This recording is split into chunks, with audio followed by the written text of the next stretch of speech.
بسم الله الرحمن الرحيم.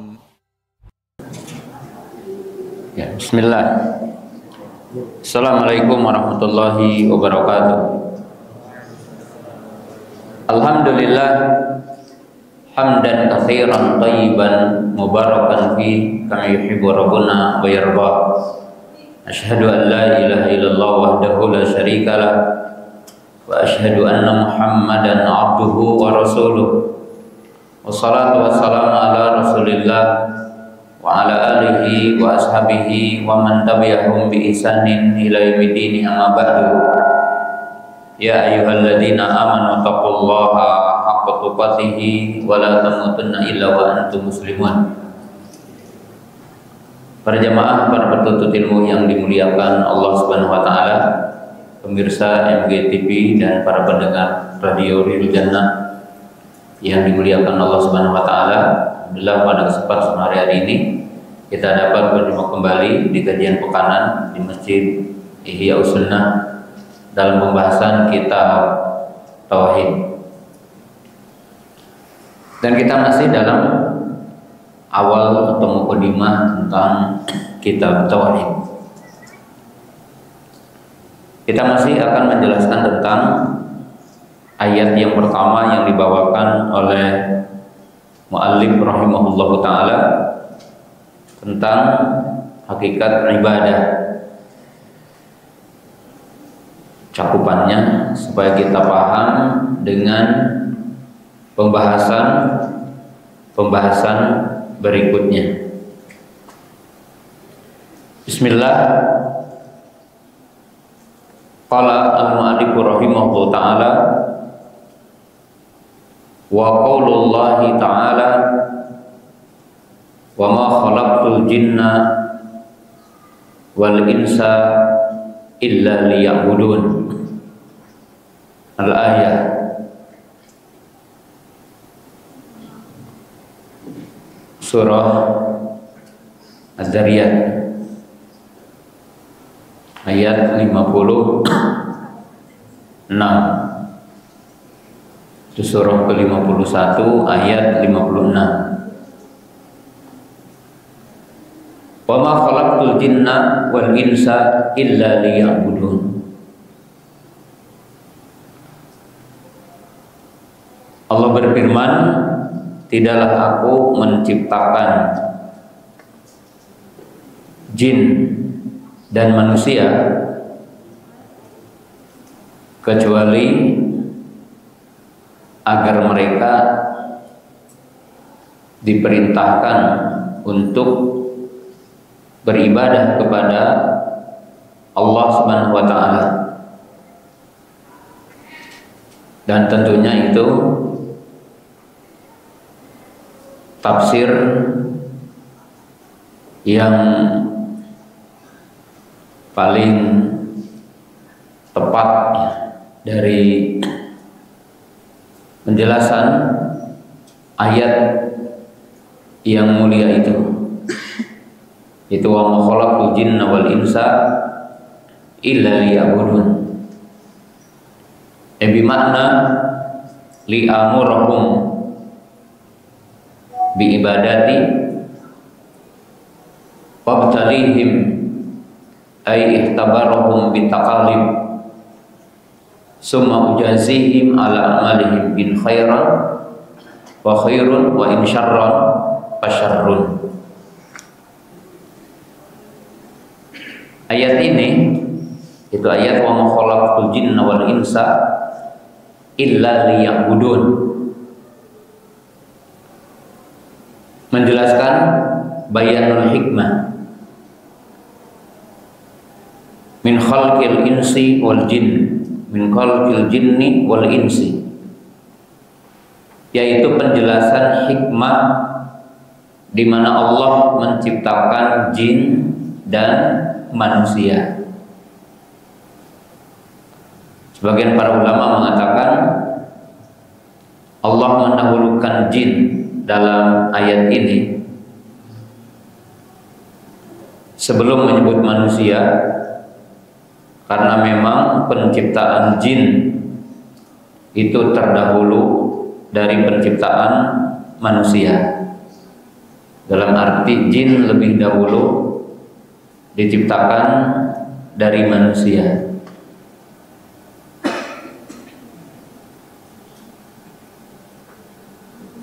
Kemudian dalam ayat ini Allah Subhanahu wa taala mengatakan illa liya'budun. Itu menunjukkan lam litaklil, bermakna bayanul hikmah. Salah satu hikmah Allah menciptakan manusia agar manusia diperintahkan untuk beribadah kepada Allah. Dan Allah menguji manusia dengan takalif. Takalif itu yaitu bentuk awamir wa nawahi.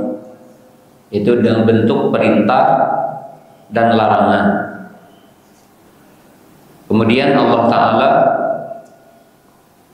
memberikan balasan terhadap semua amal manusia. In khairan fa khairun wa in syarran fa syarrun. Yang artinya apabila manusia itu melakukan amal kebaikan, maka Allah akan membalas dengan kebaikan. Dan jika manusia di dunia ini beramal dengan amalan keburukan, maka akan dibalas dengan adab atau berupa keburukan dari Allah. Surah Az-Zariyat ayat ke-56 ini itu sesungguhnya semakna dengan sejumlah ayat yang kemarin sudah saya jelaskan, yaitu seperti surah Hud ayat 7, Huwallazi khalaqas samawati wal arda fi sittati ayyamin wa kana arsyuhu 'alal ma liyabluwakum ayyukum ahsanu amala. Dialah Allah Ta'ala yang menciptakan langit dan bumi 6 masa dan arasnya di atas air untuk menguji siapa di antara kamu yang paling baik amalnya. Demikian juga dijelaskan dalam surah Al-Kahfi pada ayat yang ke-7. Allah berfirman, Inna ja'alna ma'al ardi zinatan laha linabluwahum ayyuhum ahsanu amala. Kami, kata Allah, menjadikan di atas bumi zina berupa perhiasan untuk menguji siapa di antara mereka yang paling baik amalnya. Dan demikian juga dijelaskan dalam surah Al-Mulk, ayat yang sangat populer, itu surah Mulk ayat kedua, alladzi khalaqal mauta wal hayata liyabluwakum ayyukum ahsanu amala. Maka dalam sejumlah ayat ini menunjukkan bahwa Allah menciptakan manusia tidak sia-sia. Dalam arti sia-sia itu tidak diperintah dan tidak dilarang. Maka di sini keluarlah kaidah yang sangat agung, yaitu kaidah tentang ibadah. Al-ibadatu haqqun lillahi ala ibadihi. Nah, dari sini kita akan bahas sebagai mukadimah untuk semua bab yang ada dalam kitab tauhid. Al-ibadatu haqqun lillah ala ibadihi. Ibadah adalah hak Allah kepada hambanya. Jadi ibadah itu hak Allah kepada hambanya.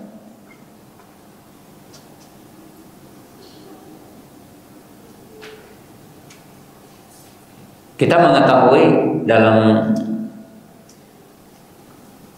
masalah-masalah lain, contohnya suami istri, ada hak suami, ada hak istri, ada kewajiban suami, ada kewajiban istri. Dalam arti di sini untuk suami istri, hak suami adalah segala sesuatu yang harus dipenuhi oleh istri, dan itu menjadi kewajiban istri. Hak istri adalah segala sesuatu yang harus dipenuhi oleh suami, sehingga menjadi kewajiban suami untuk menunaikan hak istri. Nah, ketika kita dikembalikan kepada judul tadi, ibadah adalah hak Allah kepada hambanya. Jadi di sini ditinjau dua sisi. Allah berhak untuk diibadahi, dan manusia diwajibkan untuk beribadah kepada Allah. Jadi al-ibadatu hakun lillah, hak Allah ya untuk hambanya. Jadi hak Allah kepada hambanya.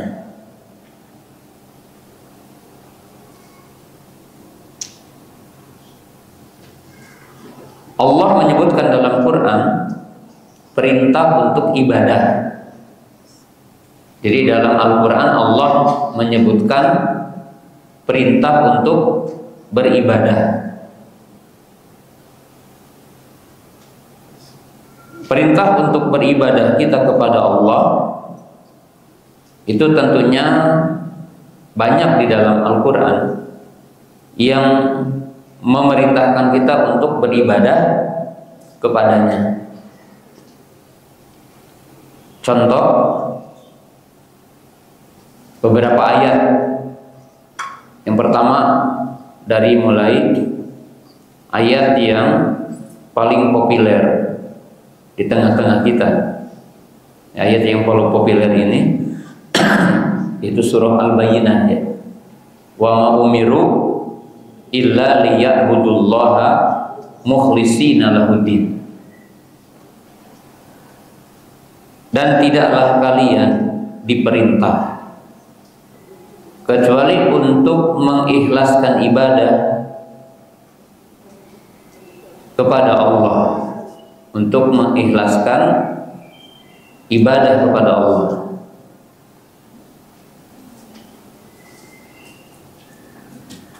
Sebagaimana disebutkan dalam ayat yang lain. Jadi disebutkan dalam ayat yang lain di mana Allah Subhanahu wa taala berfirman, "Wa ma umiru illa liya'budu ilaha wahidah." Ini disebutkan dalam surah At-Taubah. Wa ma umiru illa liya'budu ilaha wahidah. Dan tidaklah kalian diperintahkan kecuali untuk beribadah pada ilah yang satu, yaitu Allah. Nah, dalam dua ayat ini menunjukkan bahwa Allah memerintahkan kita ibadah. Kemudian ayat yang fi'il amar. Jadi ayat fi'il amar, kan mungkin udah kenal sedikit, ada fi'il madi, fi'il mudhari', fi'il amar. Fi'il amar adalah fi'il yang menunjukkan perintah, amr, perintah ibadah. Contohnya adalah surah Al-Hijr. Surah Al-Hijr adalah surah ke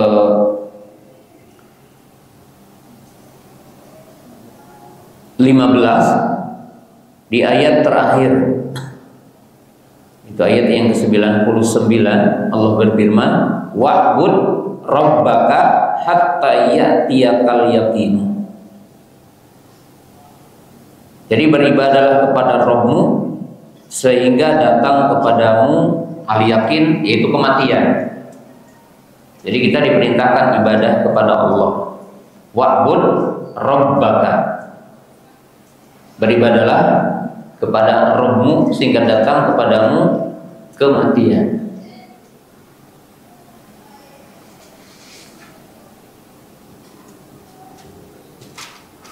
Contoh yang kedua berupa perintah dan diawali dengan seruan. Jadi perintah yang diawali dengan seruan. Nah, ini ada dalam surah Al-Baqarah. Itu ayat yang paling populer, yaitu surah Al-Baqarah ayat 21. Ya ayyuhan nasu budu rabbakum.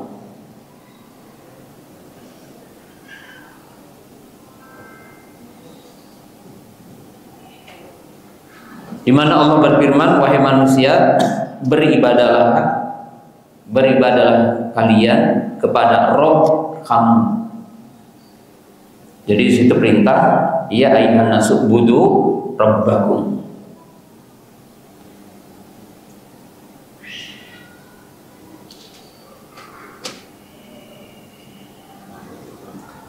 Kemudian dalam sejumlah ayat dalam Quran, dan ini ayatnya banyak ya, tidak disebutkan satu persatu, hanya contohnya, bahwa Allah berfirman anik budullah. Jadi kata-kata budullah.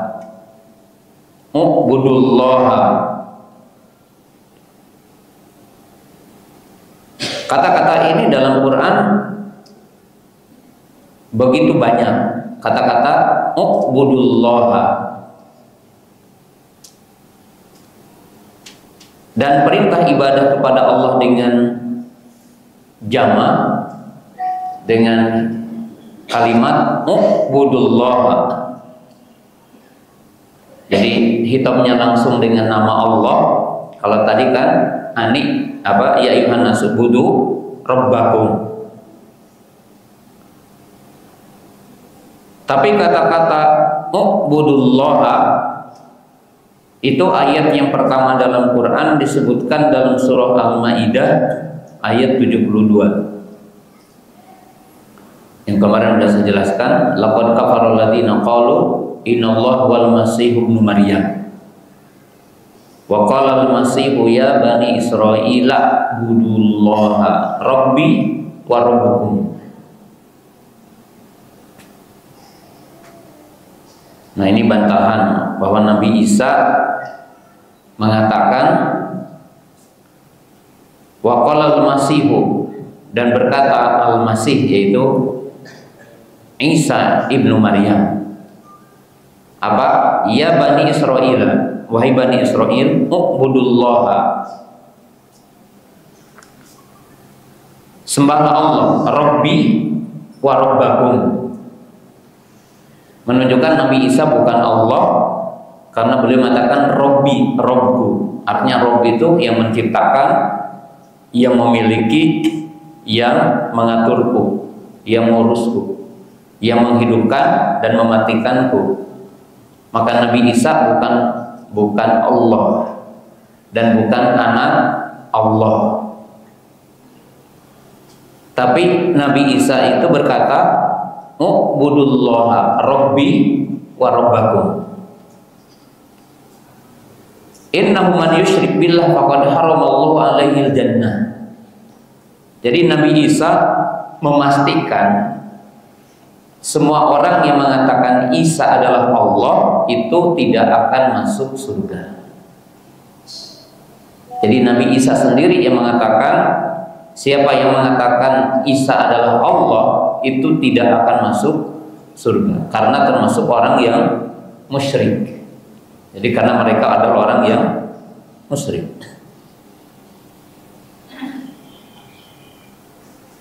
Kemudian para nabi itu mengucapkan kalimat yang sama. Jadi para nabi, para rasul mengucapkan kalimat yang sama. Apa kalimat yang sama? Kalimat yang sama itu mengatakan, ya qaumi budullaha ma lakum min ilahin ghairuh. Jadi para nabi mengatakan, ya qaumi budullah, wahai kaumku sembahlah Allah. Ma lakum min ilahin ghairuhu, tidak ada bagi kalian sembahan selainnya. Nah, ini diungkapkan oleh Nabi Nuh alaihi salam.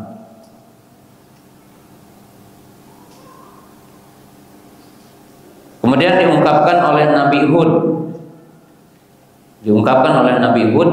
Wa ila adin akhahum huda qala ya qaumi budullaha ma lakum min ilahin ghairuh. Kemudian diungkapkan oleh Nabi Saleh. Nabi Saleh berkata, wa ila samuda akhahum salihah qala ya qaumi budullaha ma lakum min ilahin ghairuh.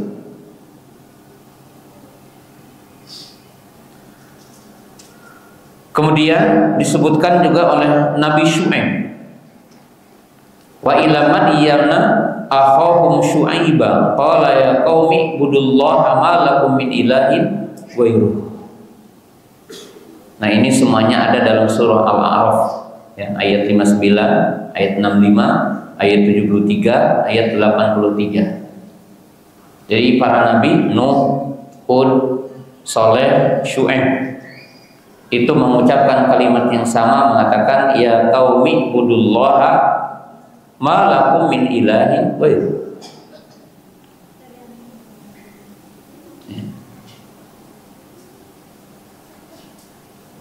Nah, dari sejumlah ayat ini, dan bukan hanya itu ayatnya, dari sejumlah ayat ini menunjukkan bahwa al-ibadatu haqqun lillahi ala ibadihi, bahwa ibadah itu hak Allah kepada hambanya.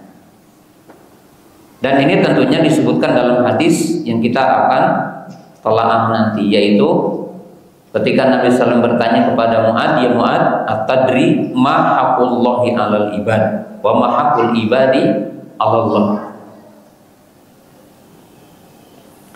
Nah, sekarang saya ingin menjelaskan ibadah dengan secara rinci. Apa sih ibadah itu?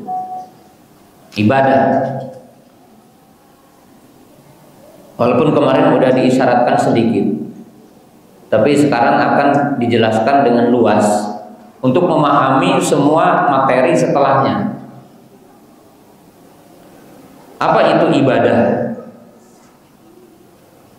Al-ibadatu lughatan bima'na al-khudu' wa tadallul.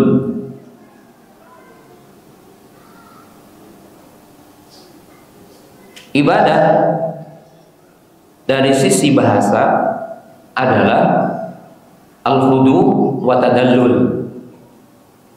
Ai bima'na at-ta'ah ma'al khudu' wa tadallul. Ibadah dari sisi bahasa, dalam bahasa kita diterjemahkan yang sedikit mungkin relevan, tunduk, patuh, menyerah, merendah. Jadi ibadah itu bentuk ketundukan, bentuk penyerahan. Kemudian apa? At-tadallul, yang artinya orang yang melakukannya dalam keadaan merendahkan kepada yang diibadahi. Jadi merendahkan diri kepada yang diibadahi. Oleh sebab itu dikatakan thariqun mu'abbadun ay tariqun mudallalun. Jalan yang diinjak, artinya jalan yang telah datar, diinjak, itu dikenakan tariqul mu'abbad, artinya jalan yang udah rata diinjak. Ya. Jadi ibadah itu al-hudu atau dikatakan ta'ah ma'al hudu atau ma'at ta'zim, yaitu bentuk ketaatan dibarengi dengan pengagungan kepada yang diibadahinya atau kepada yang ditaatinya. Oleh sebab itu tidak semua bentuk taat ibadah. Jadi tidak semua bentuk taat adalah ibadah. Contohnya taatnya bawahan kepada atasan dalam sebuah perusahaan, dalam sebuah instansi, dalam sebuah organisasi. Ketika bawahan taat kepada atasan, itu tidak dinamakan ibadah. Kenapa? Karena tidak mengandung khudu wa tadallul. Karena mentaatinya tidak dibarengi dengan merendahkan, mengagungkan kepada yang ditaatinya. Itu dari sisi makna lugawi. Dari sisi makna istilahi, istilah ibadah, maka para ulama mengatakan ibadah itu tanqasimu ila qismain. Jadi ibadah ditinjau dari dua sisi. Ibadah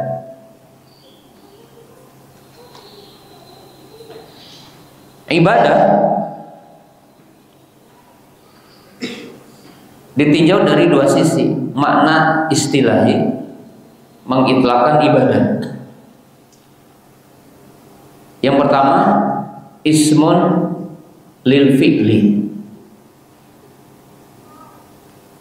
Jadi nama untuk sebuah perbuatan. Jadi menunjukkan perbuatan. Ismun lil fi'li.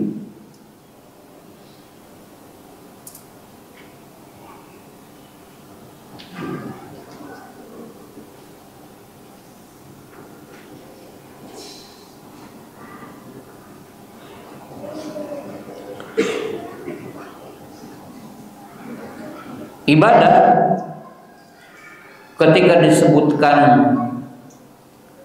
nama untuk sebuah perbuatan, itulah yang sering disebutkan ta'rif dan dipahami oleh para penuntut ilmu, apa yang didefinisikan oleh Syekhul Islam Ibnu Taimiyah, yaitu dalam makna al-muta'abbadu bihi, yaitu ismun jami'un likulli ma yuhibbullahu wa yarda minal aqwali wal af'al adh-dhahira wal batinah. Ibadah menunjukkan nama perbuatan di mana seseorang beribadah dengan sesuatu tersebut, dalam arti orang bertakarub kepada Allah, maka ibadah itu sebuah nama yang mencakup kepada ucapan dan perbuatan yang nampak ataupun yang tersembunyi. Jadi ismun jami'un likulli ma yuhibbullahu wa yarda. Jadi nama yang mencakup kepada apa yang diridhoi Allah, dicintai Allah. Dari apa? Perbuatan, ucapan yang nampak ataupun tersembunyi.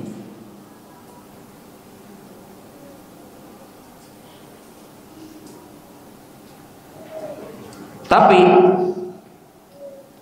makna ibadah yang diartikan adalah fi'lul abid, bukan nama untuk sebuah nama, tapi fi'lul abid, yaitu untuk menunjukkan perbuatan seorang hamba Maka ibadah adalah atadallulillah mahabbatan wa taqdiman bi fi'li awamirihi wa istinabi nawahihi. Apa itu ibadah? Ibadah itu bentuk ketundukan seseorang kepada Allah. Jadi bentuk ketundukan seorang kepada Allah dengan dibarengi kecintaan dan pengagungan kepada Allah, dengan melaksanakan perintahnya dan menjauhi larangannya. Maka itu adalah ibadah. Oleh sebab itu para ulama mengatakan arkanul ibadati ruknan. Rukun ibadah itu ada dua, kamalul dzul wal hudu wa kamalul mahabbah wa ta'zim. Maka dikatakan oleh para ulama rukun ibadah itu ada dua, kamalul hudu wa dzul, artinya sempurnanya bentuk ketundukan dan merendahnya seorang hamba kepada Allah. Itu rukun yang pertama. Rukun yang kedua, kamalul mahabbah wa ta'zim, yaitu sempurnanya kecintaan, artinya seorang hamba dan pengagungan seorang hamba kepada Allah. Dibuktikan dengan apa? Dibuktikan dengan melaksanakan perintah dan menjauhi larangan. Nah, ini artinya ibadah. Nah, ibadah dalam makna yang pertama, nama untuk sebuah perbuatan, adalah yang tadi, ismun jami'un likulli ma yuhibbullahu wa yardah minal aqwali wal af'al al-dhahirati wal batinah. Nah, ibadah adalah segala sesuatu yang dicintai Allah dan diridhai Allah, dari ucapan dan perbuatan yang nampak dan tersembunyi. Nah, maka cakupan ibadah itu menjadi bagian yang harus kita rinci dan dipahami dengan jelas untuk memahami bagaimana kita ibadah kepada Allah, dan termasuk konsekuensi kebalikannya, yaitu syirik. Jadi antara tauhid dengan syirik. Nah, ibadah ini sebagaimana dikatakan oleh para ulama, ibadah ya, ditinjau dari titik-titik ini, yang ruang lingkupnya menjadi 5 ibadah itu, yaitu ibadatul qalbi, ibadatul lisan, ibadatul jawari. Di mana ibadah ini mencakup jadi 5, ya, ibadatul qalbi, ibadatul lisan, ibadatul jawari. Apa yang dimaksud dengan 5 ini? Ibadatul qalbi naw'an, ibadah hati ada 2, yaitu qaulul qalbi wa amalul qalbi. Jadi ucapan hati dan amal hati. Karena tadi kan sudah disebutkan ibadah itu qaulun wa fi'lun. Ibadah itu ucapan dan perbuatan. Nah, ibadah hati ada 2, ibadatul qalbi naw'an, ibadah hati 2, qaulul qalbi, ucapan hati. Apa ucapan hati? Al-yakin, seperti yakin. Bentuk yakin yang ada dalam hati kita. Kemudian yang kedua, amalul qalbi, amal hati, ya, seperti mahabbah, khauf, roja, rogbah, khosyah, inabah, tawakul, ya. Apa saja contoh dari ibadah hati? Rasa cinta, rasa takut, rasa pengharapan, ya, khosyah, rogbah itu mendekati makna khauf, rogbah bermakna roja, tawakul, tawakal, inabah, kembali. Itu dinamakan ibadatul qalbi, ibadah hati. Yaitu bentuk amalul qalbi, amal hati. Kedua, ibadatul lisan, ibadah lisan. Ibadatul lisan nau'an. Ibadah lisan juga ada dua. Yaitu apa? Qaulul lisan, ucapan lisan. Kanutki bisyahadatain. Ucapan lisan adalah bersaksi dengan dua kalimat syahadat. Kemudian amalul lisan, amal lisan udah dijelaskan di awal. Kullu amalin la yu'addihi illa bilisan, yaitu setiap amal yang tidak bisa ditunaikan kecuali dengan lisan. Seperti tasbih, takbir, tahmid, tahlil, qiraatul Quran dan yang terusnya. Seperti ucapan subhanallah, alhamdulillah, Allahu akbar, la ilaha illallah, ya. Kemudian baca Quran dan yang lainnya. Kemudian yang berikutnya adalah ibadatul jawari, ibadah anggota badan. Maka ini semua bentuk harokah al-jasad. Jadi bentuk gerakan badan yang merupakan satu bentuk ibadah taat kepada Allah. Kal wudu, wa tayammumi, wa ghusl janabah, wa as-salat, as-saum, ya. Seperti apa? Wudu, tayamum, mandi janabah, salat, puasa, ya, berjalan ke masjid, kemudian menunaikan ibadah haji, menunaikan ibadah umrah dan yang lainnya. Itu semuanya adalah ibadah.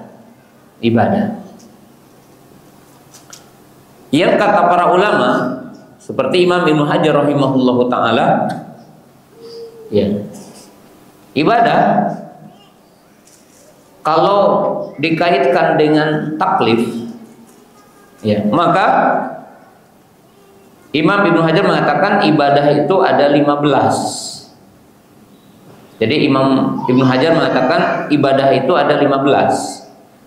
Beliau merelevansikan ibadah itu ibadah hati, ibadah lisan, ibadah jawari. Dan itu berkaitan wajib, mustahab, ya, haram, makruh, kemudian apa? Mubah. Dan beliau mengaitkan itu semua, walaupun tafsirinya perlu penjelasan yang luas. Tapi setidaknya kita paham bahwa ketika kita diperintahkan mengikhlaskan ibadah kepada Allah, maka artinya adalah mengikhlaskan ibadah hati, mengikhlaskan ibadah lisan, dan mengikhlaskan ibadah jawari. Artinya apa? Mengikhlaskan niat berarti mengikhlaskan ibadah hati. Mengikhlaskan mahabbah berarti mengikhlaskan ibadah hati. Mengikhlaskan khauf kepada Allah berarti mengikhlaskan ibadah hati. Itu contoh aja. Kemudian orang bertakbir, bertasbih, bertahlil, ini termasuk ibadah lisan, dan dia wajib untuk mengikhlaskan ibadahnya. Kemudian ibadah jawari, ya, seperti sholat, mengikhlaskan sholat, mengikhlaskan puasa, mengikhlaskan zakat, mengikhlaskan haji, sampai mengikhlaskan, contoh-contoh adalah menyembelih dan yang lainnya. Nah, maka itu definisi ibadah, ya, definisi ibadah. Dan mahiyah, artinya mahiyah itu cakupan ibadah. Nah, jika kita paham jenis-jenis ibadah, kemudian kita diwajibkan untuk mengikhlaskan ibadah kepada Allah, maka kita juga akan tahu jenis-jenis kesyirikan. Jadi setiap bentuk ibadah ada lawannya dari tauhid ke syirik. Maksudnya gini, kita diperintahkan cinta, maka wajib mengikhlaskan cinta kepada siapa? Kepada Allah. Kalau orang mencintai selain Allah seperti mencintai Allah, maka dia telah syirik dalam mahabbah. Kalau orang itu takut kepada Allah saja, berarti ia telah mentauhidkan Allah dalam bentuk khauf. Tapi ketika manusia itu takut kepada selain Allah seperti takut kepada Allah, maka ia telah menyekutukan Allah dalam khauf. Ya. Itu contoh. Jadi kita paham nanti. Maka nanti kita akan ada bab syirik dalam mahabbah, bab syirik dalam khauf, bab syirik dalam roja. Sehingga kita memahami ayat qul inna sholati wa nusuki wa mahyaya wa mamati lillahi rabbil alamin. Kemudian berikutnya, ibadah juga dibagi oleh para ulama menjadi dua. Ibadatul amah, ibadatul khasah. Ini ibadatul amah, ibadatul khasah. Ketika kita memahami ibadah adalah al-khudu wa tadallul. Ibadah itu tunduk dan patuh. Jadi ibadah itu tunduk dan patuh. Itu secara lugawi, secara bahasa. Maka ibadah pun dibagi dua. Ibadatul amah, ibadatul khasah. Atau dikenal dalam istilah para ulama, ibadatul amah itu dinamakan ibadah ala iradatillahi al-kauniyah. Ya, jadi berhubungannya dengan iradah kauniyah. Ibadatul khasah yang nanti kita jelaskan yaitu al-hudu wa ta'ah, yakni ibadah ta'ah ala iradatillahi asyariyah. Ada ibadah amah, ibadah khasah. Ibadah amah yaitu tunduknya hamba kepada iradah Allah secara kauni. Jadi tunduknya makhluk kepada ketetapan Allah secara kauni. Jadi tunduknya semua makhluk terhadap iradah Allah secara kauni. Ya. Hal itu sebagaimana disebutkan dalam Al-Quran, walahu aslama man fis samawati wal ardi tau'an wa karha. Jadi semua hamba tunduk kepada Allah secara kauni, tunduk kepada iradah Allah secara kauniyah. Semua makhluk, mukmin, kafir, bumi, langit, ya, bintang-bintang. Maka Allah berfirman, walahu aslama man fis samawati wal ard. Jadi kepadanya aslama, tunduk. Artinya apa? Seluruh makhluk itu patuh, tunduk, menyerah kepada ketetapan Allah secara kauni. Ya. Kita kan tahu, mau orang kafir, mau orang mukmin, ahlu taat atau ahlu maksiat, ada yang bisa keluar dari ketetapan Allah. Ketetapan Allah secara kauni itu ya, seperti tentang ajalnya, rizkinya, hidayah dan tidak hidayahnya, ketetapan Allah. Tidak ada orang yang bisa menolak ketetapan Allah tentang ajalnya. Ada nggak orang kafir bisa menolak Allah ajalnya dirubah? Nggak ada. Bintang-bintang beredar dengan ketetapan Allah. Matahari dan bumi beredar dengan ketetapan Allah. Dan tidak ada makhluk yang keluar dari ketetapan Allah. Semuanya tunduk kepada ketetapan Allah. Tidak ada yang bergeser dari ketetapan Allah. Nah, sedangkan yang kedua, ibadatul khasah. Ini yang dimaksud adalah ibadatu ahlu ta'ah. yaitu ibadahnya ahlu ta'at, yaitu tunduknya manusia kepada iradah Allah secara syar'i, tunduknya manusia kepada perintah dan larangan Allah.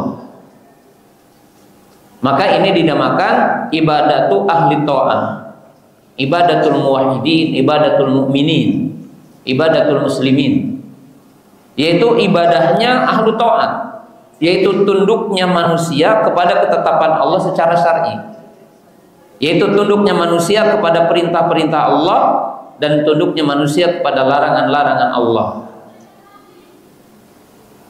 Maka itu dinamakan ibadatul khasah, ibadah makhluk yang khusus, yaitu ahlu ta'at.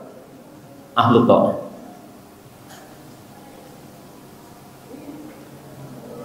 Kemudian berikutnya, para ulama membagi ibadah kepada dua dari sisi lain. Jadi dibagi kepada dua.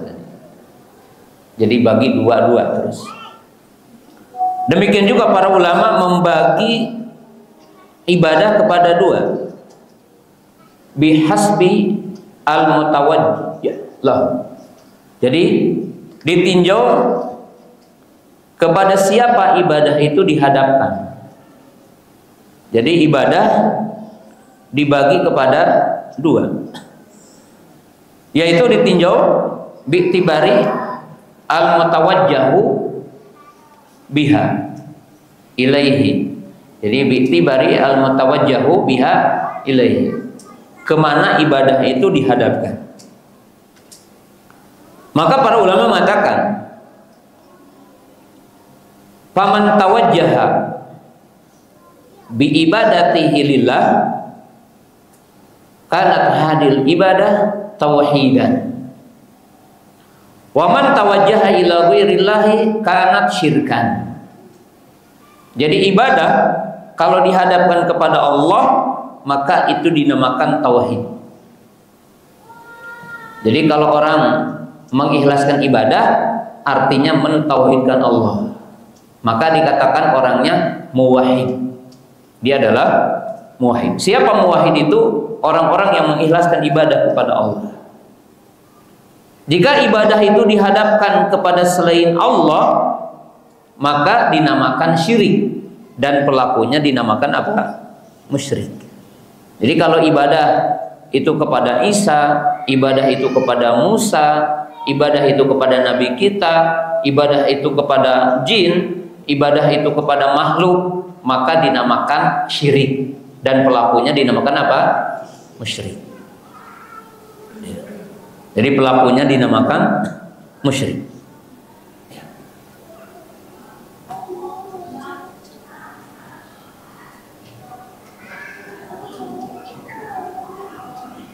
Kemudian selanjutnya, pahami secara jelas.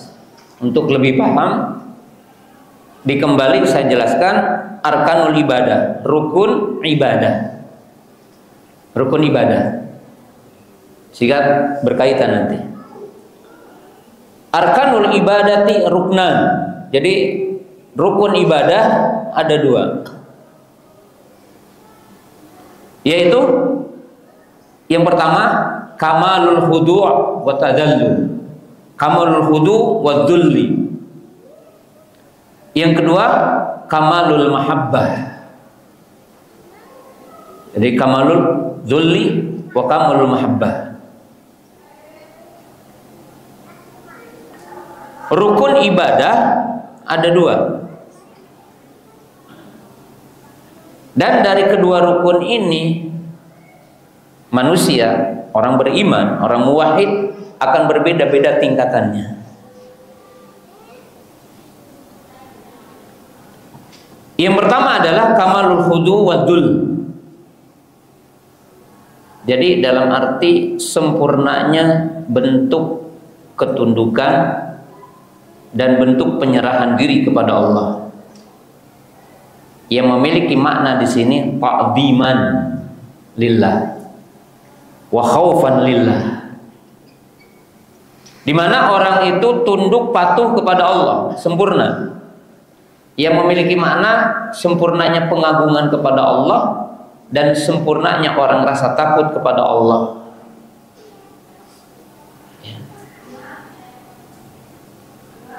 Yang kedua adalah kamalul mahabbah.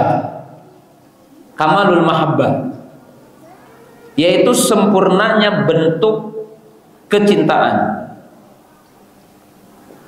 Kepada siapa? Tentunya kepada ma'bud, kepada yang diibadahi.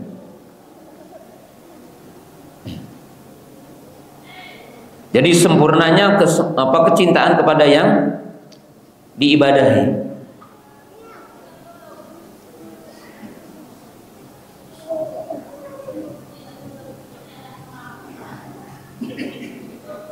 Kemudian ibadah kamalul khudu wa dul wa kamul mahabbah. Bagaimana seorang hamba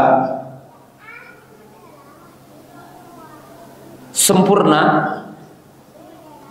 dalam menunaikan dua rukun itu. Jadi ketika orang beribadah kepada Allah, kamalul khudu wa dul wa kamalul mahabbah. Kata para ulama, takunu bi amrayn.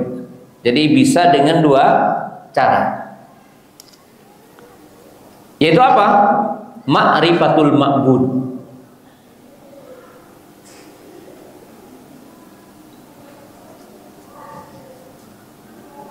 Ma'rifatul ma'bud.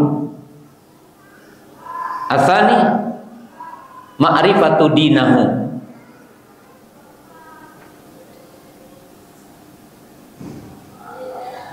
Jadi bagaimana orang itu sempurna ibadah kepada Allah, sehingga sempurna ketundukan kepatuhannya, merendahkan diri di hadapan Allah, sehingga di situ akan ada khasyah, akan ada rogbah, akan ada khauf, akan ada roja, dan sempurna mahabbah.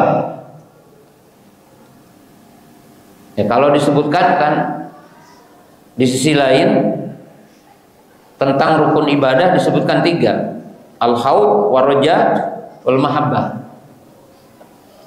Kata para ulama dengan dua cara. Pertama, ma'rifatul ma'bud, mengetahui yang diibadahi. Yaitu apa? Ma'rifatu rububiyatihi, ma'rifatu uluhiyatihi, ma'rifatu asma'ihi wa sifatihi.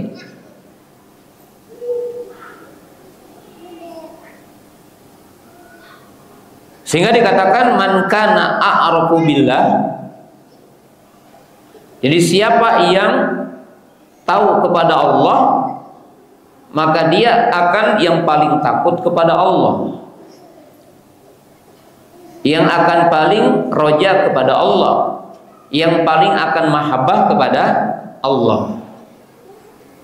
Jadi siapa yang paling tahu kepada Allah, maka dia akan yang paling khasyah kepada Allah. Maka dengan itu Allah berfirman, innama yakhsyallaha min ibadihi al-ulama. Ya. Jadi manusia kita akan sempurna ibadah kepada Allah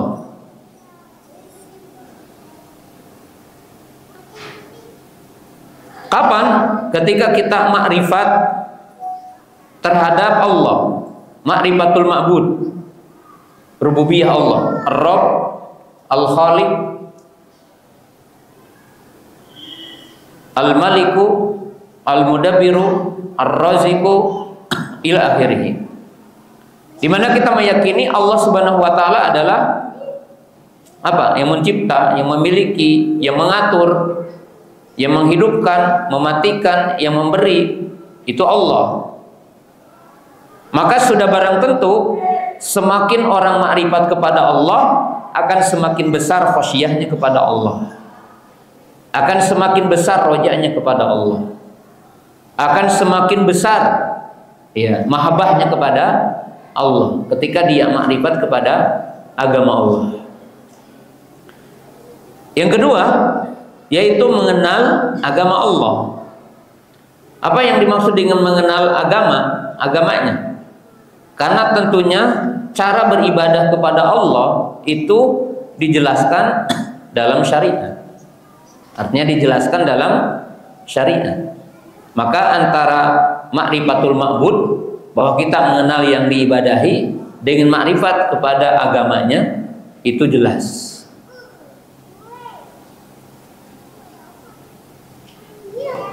Kenapa? Karena turunannya, jadi dipahami. Syarat mahabbatul ma'bud ittiba'u syariatil ma'bud. Titiknya ya, kalimat sederhana. Ya. Syartu mahabbatullahi, yani syartu mahabbatillah ittiba'u syariatil ma'bud. Artinya syarat cinta kepada yang diibadahi, yaitu Allah, adalah mengikuti syariat yang diibadahi. Maka disebutkan dalam ayat, qul in kuntum tuhibbunallaha fattabi'uni yuhibbukumullah wa yaghfir lakum dzunubakum. Ya, dan inilah dibuat kaidah bahwa ibadah itu alla na'budu illallah wa alla na'budahu illa bima syara'ahu. Jadi ibadah itu dibangun di atas dua kaidah, agar tidak beribadah kecuali hanya kepada Allah, dan tidak beribadah kepada Allah kecuali apa yang disyariatkannya. Nah, berikutnya tentang ibadah ini. Ya. Kemudian berikutnya dalil-dalil yang ada nanti, yaitu apa? Bayanu mustahiquha.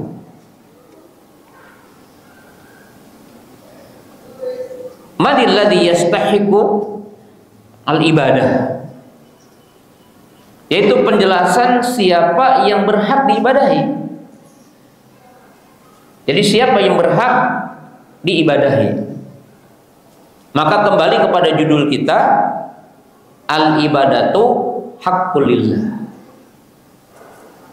Jadi ibadah itu hanya hak Allah, di mana manusia tidak boleh melakukan ibadah kecuali hanya kepada Allah. Jadi Allah zat yang berhak apa? Diibadahi. Maka turun ayat-ayat iyyaka na'budu wa iyyaka nasta'in. Wa ma umiru illa liya'budullaha mukhlisina lahu din. U'budullaha wa la tusyriku bihi syai'a. Ya ayyuhan nasu ubudu rabbakum.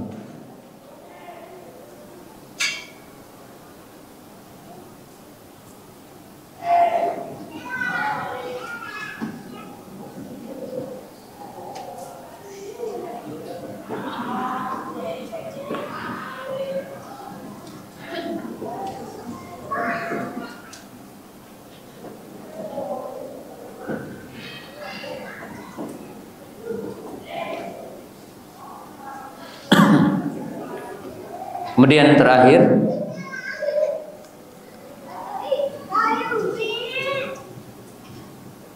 jadi yang berhak diibadahi adalah Allah.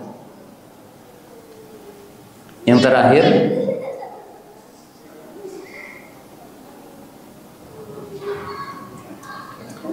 al-adillah allati tadullu anna Allah ta'ala huwa alladhi yastahiqu bil ibadah. Yang terakhir, ini yang akan masuk dari kitab tauhid, penjelasan kenapa Allah zat satu-satunya yang berhak diibadahi.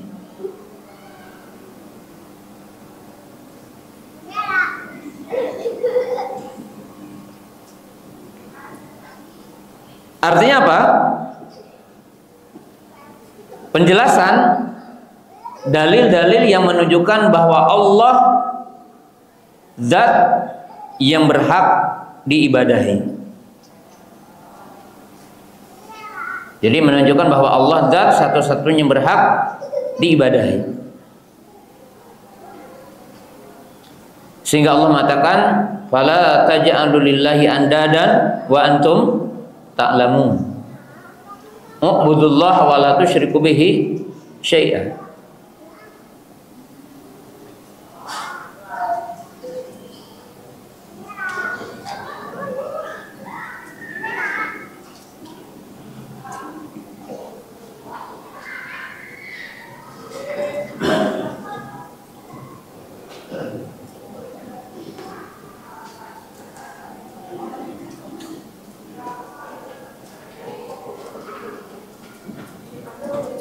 Secara singkat, dalil yang menunjukkan Allah satu-satu yang berhak disembah.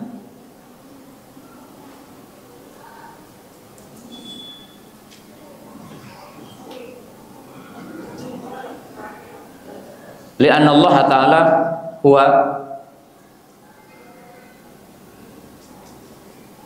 al-mutassifu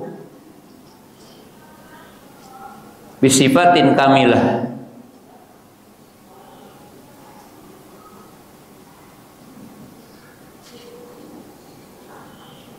Wa anna Allah Ta'ala yatanazzahu minan naqsi wal uyub. Wa anna Allah Ta'ala wal khaliqu al maliku al mudabbiru. Lahu ma fis samawati wa ma fil ardh.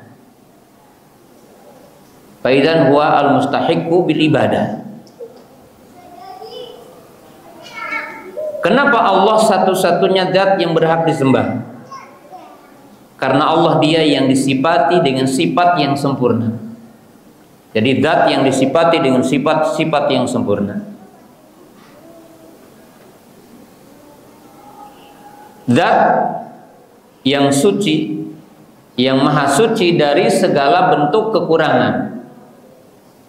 Jadi zat yang suci dari semua kekurangan. Dia zat yang mencipta, dia zat yang memiliki, dia zat yang mengatur, yang di tangannya atau miliknya segala sesuatu yang ada di bumi dan di langit. Ya. Maka dengan itu perhatikan ayat-ayat Al-Quran. Jadi ayat-ayat Al-Quran saya sebutkan 4 ayat dalam Quran. Ya, ayat dalam Quran. 1 surah Al-Fatihah. Allah menyebutkan 3 ayat sebelum iyyaka na'budu wa iyyaka nasta'in. Jadi iyyaka na'budu wa iyyaka nasta'in perintah untuk mengikhlaskan ibadah kepada Allah. Mengikhlaskan isti'anah. Tapi sebelumnya Allah memperkenalkan diri tentangnya. Alhamdulillah Rabbil alamin Ar-Rahmanir Rahim Maliki yaumiddin. Baru iyyaka na'budu wa iyyaka nasta'in. Jadi kalau digambarkan gini, kenapa kita beribadah hanya kepada Allah? Kenapa kita meminta hanya kepada Allah?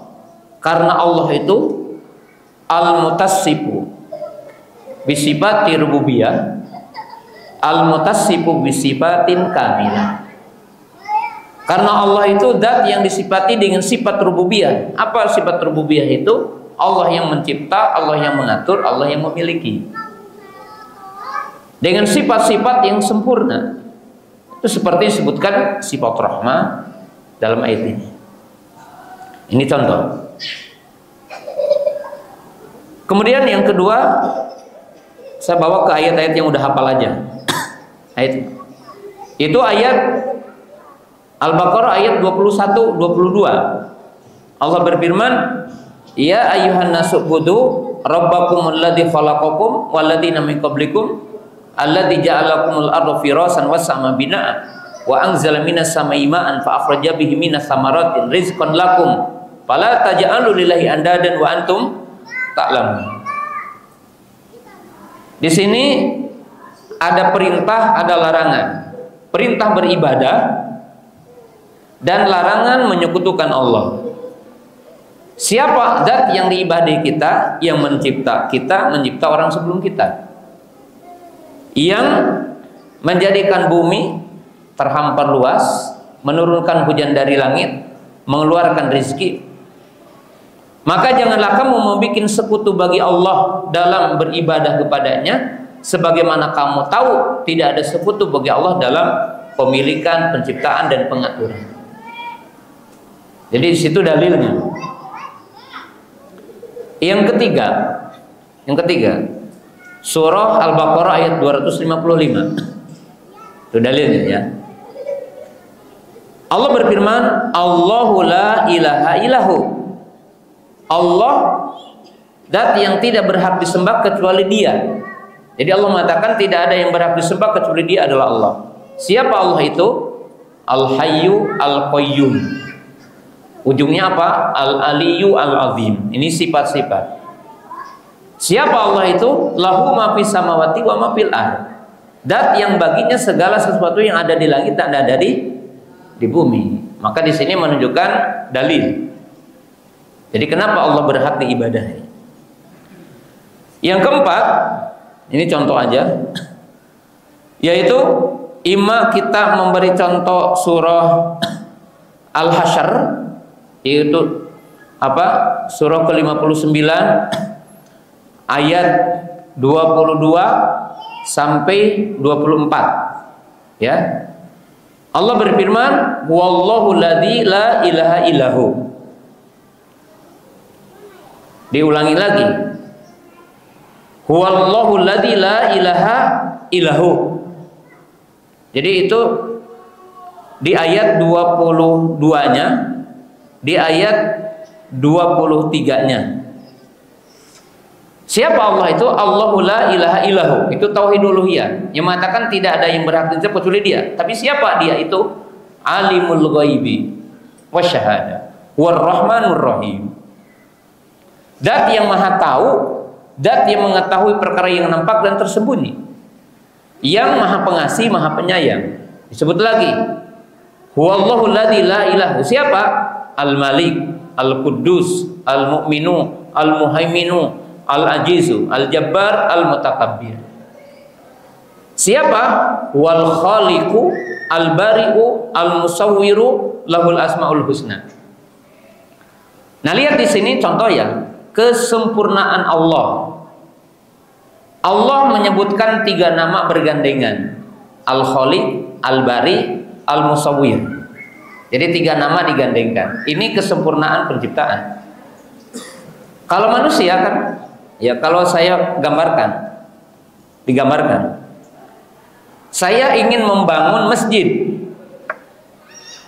lalu saya nyuruh seorang ahli gambar, namanya apa?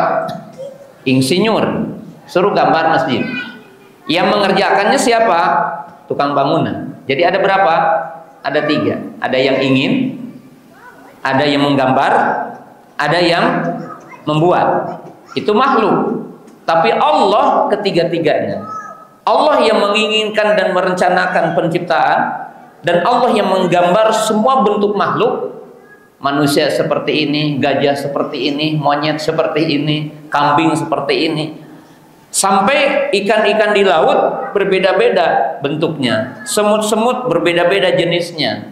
Allah yang menginginkannya penciptaan itu, Allah yang membentuknya, dan Allah yang membuatnya, yang mengatakan kun fayakun. Maka digabungkan Al-Khaliqu, Al-Bari'u, Al-Musawwir. Ini kesempurnaan. Jadi artinya apa? Allah zat yang berhak diibadahi, dan yang lainnya adalah batil untuk diibadahi. Kenapa? Karena tidak disifati dengan sifat yang sempurna. Ya. Kemudian sebutkanlah, tadi saya menjanjikan 4 tambah 1, ya, ayat yang dinamakan suratul Ikhlas, surah Qul. Allah berfirman, Qul huwallahu ahad. Katakanlah Allah itu esa. Esa dalam apa? Dalam rububiyahnya, esa dalam uluhiyahnya, esa dalam asma dan sifatnya. Siapa Allah itu? As-Samadu. As-Samad adalah yang semua makhluk membutuhkan kepadanya dan Allah tidak membutuhkan makhluknya. Maka dalam surah Ad-Dzariyat yang tadi, dalam surah Ad-Dzariyat perhatikan, wa ma khalaqtul jinna wal insa illa liya'budun ma uridu minhum min rizqi wa ma uridu ayut'imun innallaha warrazzaqu dzul quwwatul matin. Yang artinya Allah menciptakan makhluk, Allah tidak butuh kepada makhluknya. Karena Allah mengatakan ma uridu minhum min rizqi wa ma uridu ayut'imun. Ya. Allah tidak membutuhkan kepada makhluk, maka dinamailah As-Samadu atau dinamakan Al-Hayyu Al-Qayyum. Jadi Al-Hayyu sempurna, yang dinafikan sinnah wala naum. Allah tidak ngantuk, Allah tidak tidur.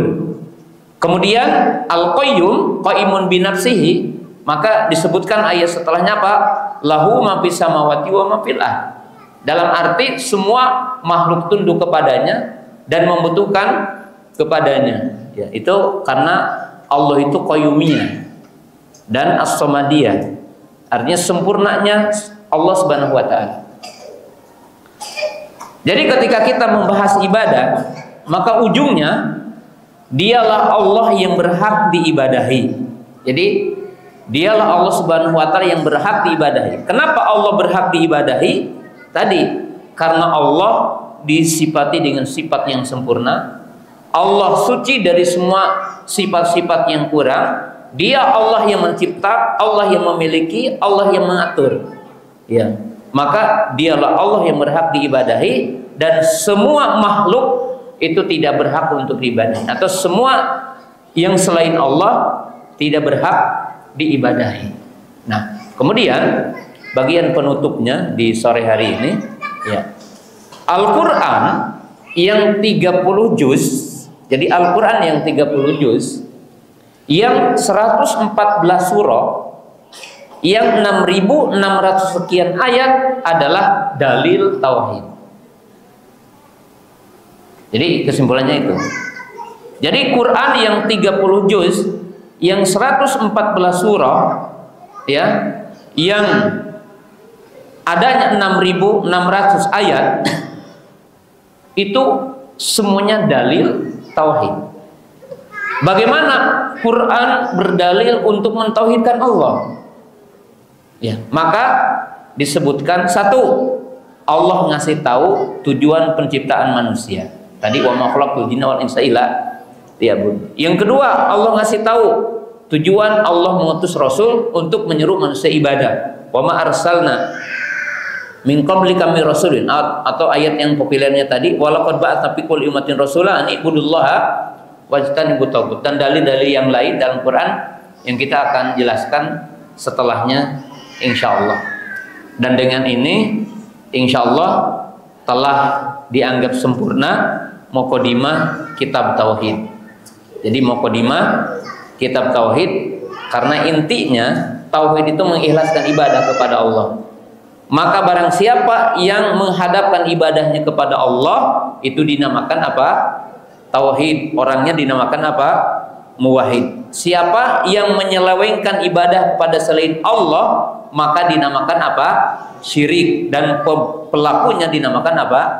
Musyrik. Itu kesimpulan kitab ini. Jadi kalau udah tahu itu, selesai, kita tidak diteruskan lagi kitab tauhid ini. Udah selesai. Jadi kesimpulannya itu, kalau paham itu selesai. Paham Quran. Jadi kalau paham tadi udah paham Quran. Karena isi Quran adalah tauhid. Tapi bagaimana Quran mengajarkan tauhid? Ya, karena antum belum paham Quran, berarti diteruskan belajarnya. Insya Allah di pekan depan diteruskan belajarnya insya Allah. Dan udah lewat 11 ya. Ya.